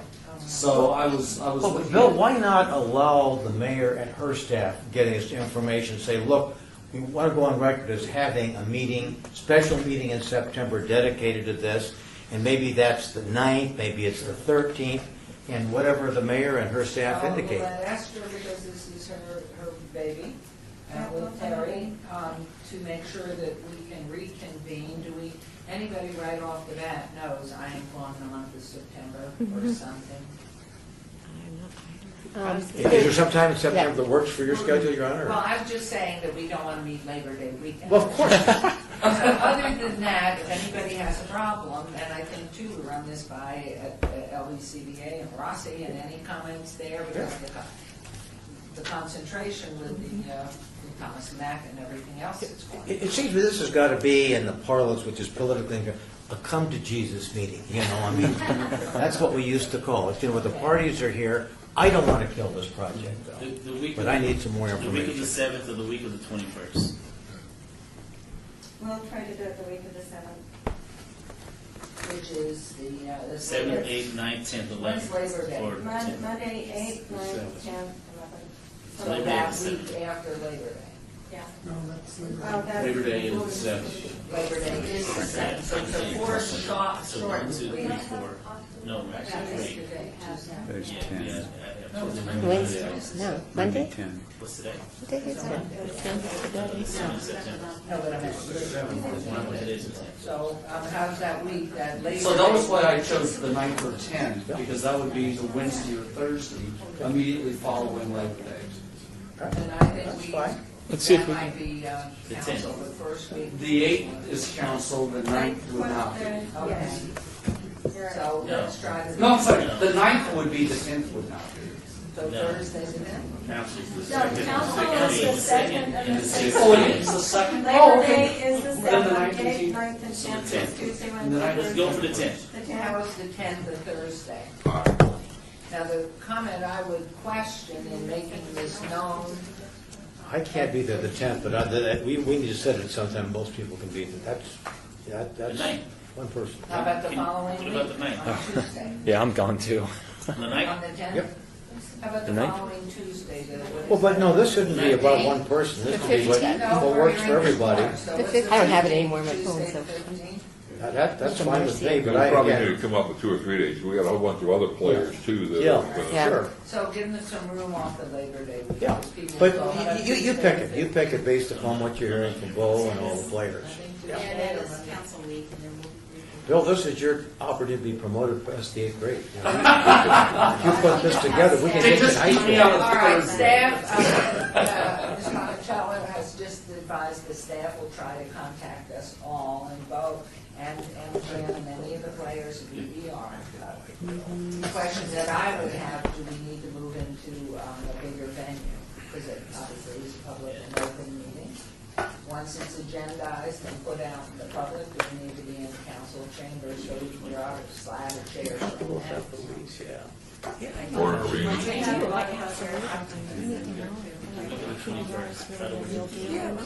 I would like to make a motion though to draft a memorandum of understanding Okay, here we come, motion.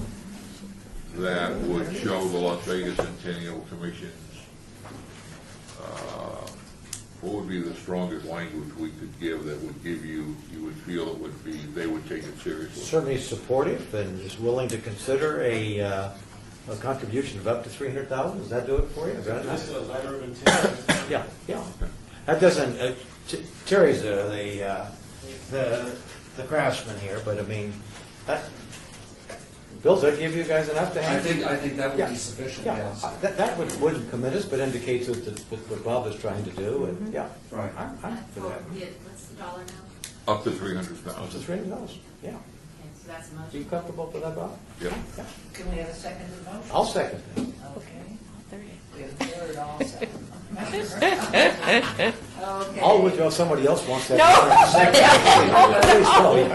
I'm teasing. We're graduating to second grade.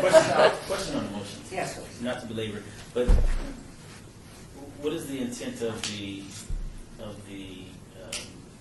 letter of intent? I'm simply thinking that we need to give Las Vegas events something out of this meeting that we've had the discussion and we're positively supporting this event, but out of this, here's a letter of intent. Now can we have a meeting to really discuss the full details sometime in September? I think that would make all parties very comfortable. Call for the question.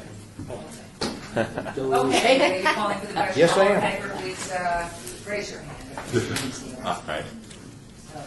I'm just, pardon? Mr. Feldman? Oh, Mr. Feldman, how satisfy you? Although it's fine by me, I am going to abstain. And, we're absolutely have someone at that meeting.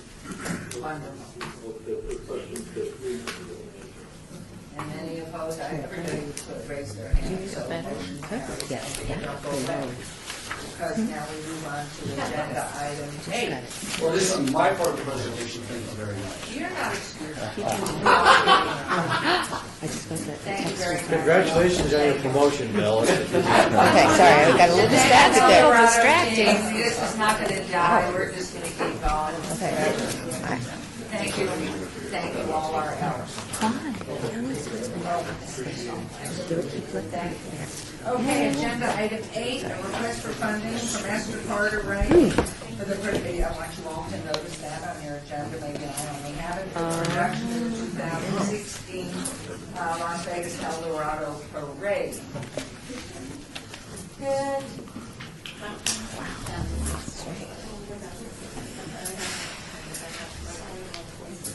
Chairman Goodman and all my wonderful council members, where did everybody go? What did you say, Esther? Enough to hurry and make your call.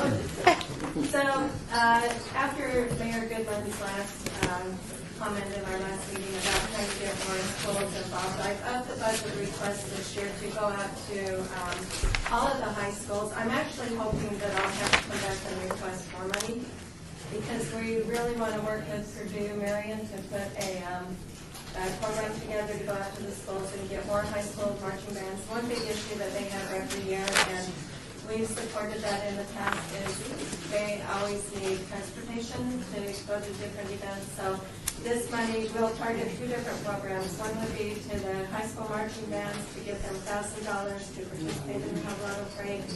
They can be used, that money can be used for whatever they need. If they've got something that they're trying to earn money for, to get their transportation down.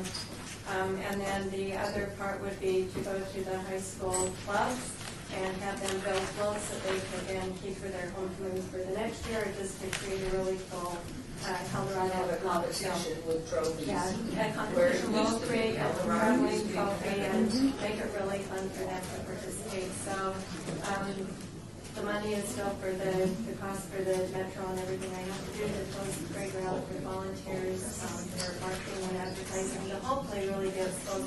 It's always been a struggle because they're at the end of the year in May, so they kind of fizzled out their program.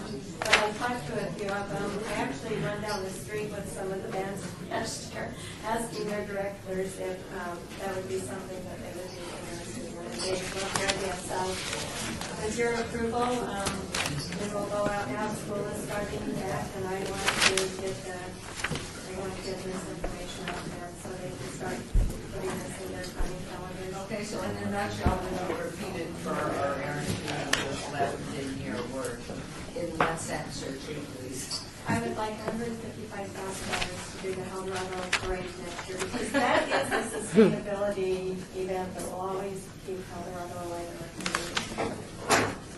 The extra 55 is for? We are creating a program in the school district to give up to 10 bands, and I hope I get more than 10 bands. I hope it was gangbusters. To give them $1,000 for the high school bands to come down. They can use it if they need transportation or if they have a project or something that they're raising funds for. And then the other one is $1,500 for schools to build floats so that they can participate. Hopefully those floats they can keep for their homecoming parade or whatever they. For next year's Eldorado Parade. Eldorado Parade. Esther, just real quick, is it 155 or 160? I see 155. The 160 is on your budget worksheet, so I just want to make sure that. Sorry, it's 155. 55? Yeah, if you add. And so ultimately, it would be a competition among floats and among bands. What's yours have on it? I don't have that page. I just have. Feeling back, we're all. Another one. Oh, it does come down to that. I don't know. Okay, 155 is good. 155. School year, so it's hard, but if there's no money to it, it's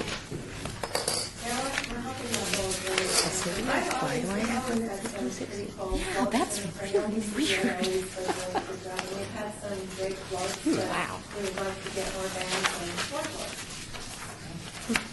I move we accept the application. I second. Thank you. regards to parades, because we get this every year, specifically with the MLK parade, the Veterans Parade, they both come before the city, and they look at the amount of money that the Eldorado receives and the support from the city of Las Vegas. But it seems every year that between the veterans as well as the MLK committee members come and they have a difficult time working with the city as far as backing and supporting that effort. Are they in a position to apply for any of the funds to assist with the offsetting of some of their expenses, being that 3 parades have, been here for a significant amount of time in relation to, some of the larger parades also, to include the Eldorado specifically from a participation standpoint? Yeah, well, the funds, as you know, these funds are limited by statute as to what you can use it for. And it all relates back to things that Mr. Stoddall was bringing up, that we have to make sure that we comply with the intent of the statute, which has to do with the founding of the city of Las Vegas. So veterans, not sure, MLK, not sure, what is the connection, that nexus, but, we have a history of documenting that the Eldorado goes back to the day that Mr. Marion was explaining back in the 30s, and first coming to Hoover Dam, becomes to the locale, and went on for many, many years. I just don't know, Councilman Barlow, if having those applicants come to the Centennial funds for those particular programs. Right. Yeah, I would just like to have further conversation in regards to it, because I know, Mayor, we've seen them come before us each and every year. And I was just trying to figure out how can we assist these 2 other large parades to include the Eldorado, because they constantly point to the Eldorado in regards to the amount of funding. Well, and something that's a little bit different about our parade versus those 2 parades, they get entry fees, and we don't for Eldorado Parade. That was something that the mayor wanted to do in 2005, which is make this your community parade, so we don't have an entry fee to offset any of our costs. I have no idea what their fees are, but I would be more than happy to work with both of them. Oh, this could be part of the discussion that goes on. By strategic planning. Yeah. I wonder if maybe there's a way to do that. The Eldorado, excuse me, by the way, this is not the Elks Eldorado Parade. This is Las Vegas Eldorado Parade. This Las Vegas, and so that's clearly celebrates our birth, where these others may have historical elements to it. So maybe what we would want to do later on is we would develop a parade fund where you could get a grant up to $5,000 or $10,000 and apply for it, rather than we're going to fund the entire thing. Maybe we could. And that One of the categories. Right. Yeah. Okay, and I'd like to work with you on that to see how we can do that, because it really would go a long way specifically for those 2 parades, because they come back before the city each and every year. And I know in the past we've allocated general fund dollars to assist them, but if there was a mechanism that we had in place where, being that they are the 3 largest parades in the city, to where we can assist, and they know automatically that will be the city's contribution for that parade. But it does open the door up. It sure does. For parades. So all of a sudden, we're going to have the Gay Pride Parade and people every on other bicycles. parade. Yep. Yeah. That's not crazy. Horse and buggy. Anyway, there's a wrong with motion and a bicycles? second. All in favor, please signify by aye. Aye. Okay, and Mr. Johnson? He's still alive. I know what you're doing there, where. Okay. Motion carries. Thank you very much. And so on that is our discussion part of the plan and the categorization. Okay, agenda item 9, and that's, we have a report from Duncan, Ward 5, Chamber of Commerce, for the grant award, regarding the grant award of $2,500 for building the float to the 2015 Eldorado Parade, representing the Moulin Rouge. May we have a report? Please, where are you? There you are. Well, thank you, Commission. Will report stand? Yeah, and please announce yourself into whatever microphone you can grab, please.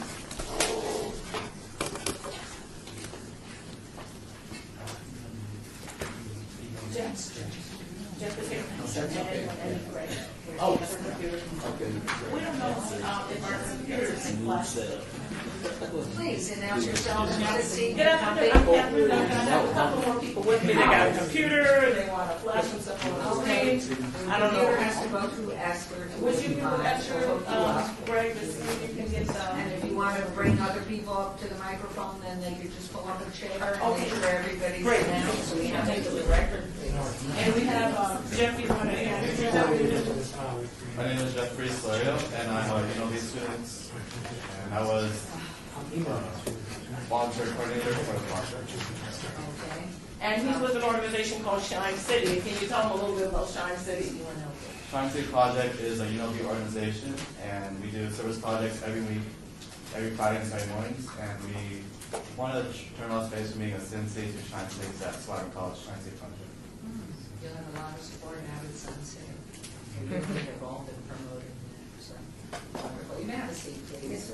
And then we also have Greg Martin, who's, The slideshow isn't working because when I imported it into this computer, it changed the heading, so. so we don't have pictures? I will email it to you tonight from my computer. Oh, Sorry. aren't they on a flash drive? They're on an extension drive. I have two pictures that I just took the day of the parade as I was driving up and down on Mike, none are just the pictures. Oh, no, we had a whole slideshow. Well, then we'll just tell you the story and maybe we can paint the picture. Well, do we have those? Can we see those? Yeah, we can pass these around. I can find the pictures if you want. It's not Sure. in order. They don't have to be in order, we just, if you can just put them on the flash drive and we can just see them, because it wasn't so much, I don't think the final product, although we think the final product ended up being exceptional. It was the process that we went through to get to that point is what really drove this project. So why don't you speak to that, I think it will help. What year are you at UNLV? I'm a senior right now, and I'll graduate in December. And then what will you do? You'll make a ton of money working for this stuff. That's still figuring out what I want to do. How many of us are? Yeah, really, yeah. Would Jeff have about, I really want you to hear from him because it was the young people that really made this project exciting. We were a group of, I hate to put all of those, but old black people in the city. And we were trying to, with our heart, talk about the African American involvement in Las Vegas' history. We wanted to make sure that our history was also part of the general history of the city. And in the way that Dr. Craig just passing away a few months before, we really wanted to, as you know, bring back the Moulin Rouge itself. So we wanted to see how much support there would be for the restoration of the Moulin Rouge. And we had envisioned a much grander project. Remember, we came to you asking for $250,000 because we had dreamed up this amazing birthday celebration for the Moulin Rouge. But when we came in, you thought, well, you don't have enough time and resources to do a $250,000 project, so we'll give you $2,500 to build a float. So our scope changed dramatically, as you can see, but we did get into the project, and I was hoping to show you pictures. And the first thing that happened, we were donated a trailer. And we didn't go and look at the trailer, but this man said he donated the trailer. When we got over to decorate the trailer turned out to be a wagon. And so we didn't really know how it was a hay wagon. And we had really, really wanted to build this float, but to build it on a hay wagon was just going to be a feat. So Greg designed a float that he could convert this hay wagon into a parade float. Well, There was already superstructure built on top of it that widened it out, made it suitable, but I was afraid everyone was going to die when we stopped. well, Slide off. so we put our hay wagon, which had to be climate controlled according to the owner, in a garage downtown so we wouldn't have to move it the next day. And there was a tenant in this building downtown that brought out this amazing gold lame paper that we could make the artist easel that's supposed to be on the back, or the pictures that are going around so you can see what it was supposed to look like. So another tenant in the building got wind of what we were doing, and he decided he would surprise us and he would go and make the float for us. So he went down and took all of our gold lame paper and wrapped it on the wagon in the middle of the night without us knowing about it, completely destroyed what we had in mind. So then, Well, he had a different thing in mind when he thought about dancers and the Moulin Rouge. He didn't realize what it was. So we wound up having to start a second float on Thursday night. so 3 days before the parade, we found ourselves at the Home Depot trying to buy all the material that we needed to buy and put together enough resources to make the float. So we got into the Home Depot and we prayed about it, and finally we decided to call on a construction company that was licensed and bonded and knew how to build things. So we called on Mr. James Gray, and he put us in his backyard with a real trailer, although it needed a lot of repairs. So we spent the next, from Wednesday, Thursday, and Friday, completely rebuilding the trailer and building the float. And we ended What up, was your total cost on everything you did since whatever it the was? total expenditures were, by the time we, Do you have them, Esther? Did you get the report? I haven't got all of your final receipts. well, okay, I brought all the hard copies. It was, our total expenditures were $3,530.98. Okay. So we ended up having a world heavyweight champion of the world, Leon Spinks, and his wife ride the float instead of Mayweather. So we did make that happen. We had 3 dancers that we completely costumed and the dress, because we wanted